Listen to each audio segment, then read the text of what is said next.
शादी एक खूबसूरत ख्वाब था, जहां दो दिल एक होकर जिंदगी का सफर शुरू करते हैं।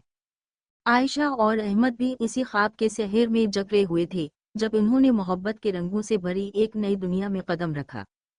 शुरू में सब कुछ हसीन था। वो दोनों एक दूसरे के लिए बने थे, हर लम्हा मोहब्बत और लगन से भरा हुआ।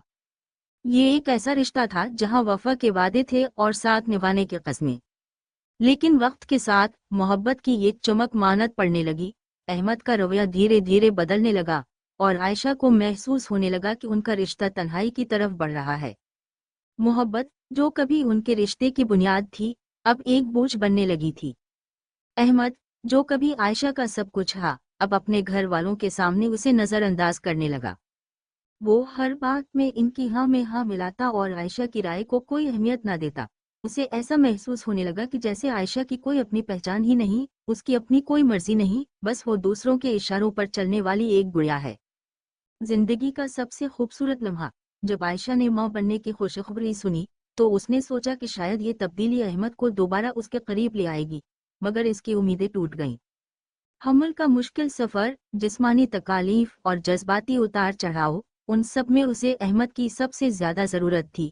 लेकिन अहमद ने इसे बिल्कुल तन्हा छोड़ दिया, जैसे उसका वजूद ही ना हो। इसने आयशा की बीमारी को एक बहाना करार दिया और इसे ये एहसास दिलाया कि वो बस बहाने बना रही है, से सब्र नहीं है और वो बर्दाश्त करना नहीं जानती। ये अल्फाज तीर बनकर आयशा के दिल में उतरते गए, जो उसे मजीद तन्हा और बेबस करते गए। सबसे ज्यादा तकलीफदेह बात ये थी कि जब अहमद घर आता तो वो आयशा से बात भी ना करता। इसका ज्यादातर वक्त मोबाइल पर स्क्रोलिंग करते हुए गुजरता। बच्चों के साथ उसका रवैया बिल्कुल ठीक था, वो उनसे हंसी मजाक करता, लेकिन आयशा के लिए उसके पास चंद रस्मी बातें भी ना थीं। इसे लगता था कि अहमद सिर्फ जरूरत के तहत इससे बात करता है, जैसे वो कोई बेजान चीज हो। आयशा का दिल टूटकर रेजा रेजा हो चुका था। वो हर वक्त इस डिप्रेशन में रहती, ये सोचती कि इसकी जिंदगी का मकसद क्या है। इसे लगता था कि उसका वजूद सिर्फ बच्चों की वजह से है, अगर वो ना होते तो शायद इसके जीने की कोई वजह भी ना रहती। आयशा की बेबसी और तन्हाई इस हद तक बढ़ चुकी थी कि वो चाहकर भी कुछ नहीं कर सकती थी।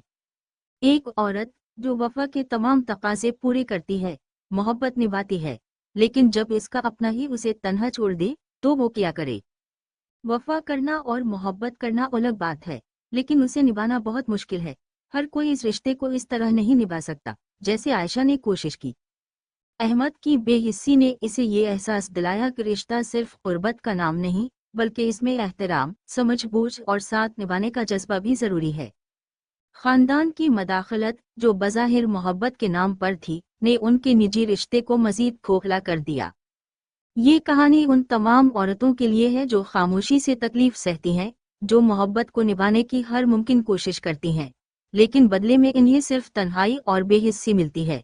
ये एक पुकार है उन लोगों के लिए जो रिश्तों की कद्र नहीं करते, जो वफा को सिर्फ लफ्ज समझते हैं और जो अपने साथी को वक्त के साथ साथ अकेला छोड़ देते हैं। याद रखें, एक औरत सिर्फ बीवी या महबूबा नहीं होती, वो एक माँ होती है, एक मुकम्मल हस्ती होती है, जिसकी अपनी ज़रूरतें और एहसासात होते हैं।